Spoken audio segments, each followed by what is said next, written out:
நீ கொடுத்ததற்கே நன்றி சொல்ல முடியவில்லை இன்னும்.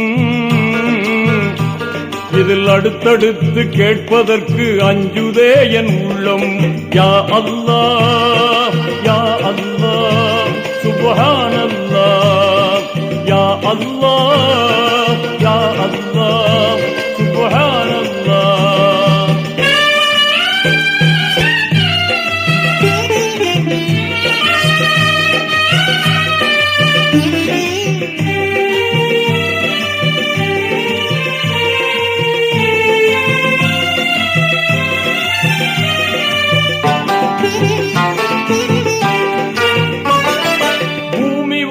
மண்டலங்கள் பொருத்தமாக படைத்தாய், அதை புரிந்து கொள்ள புலன்களையும் திருத்தமாக அமைத்தாய்.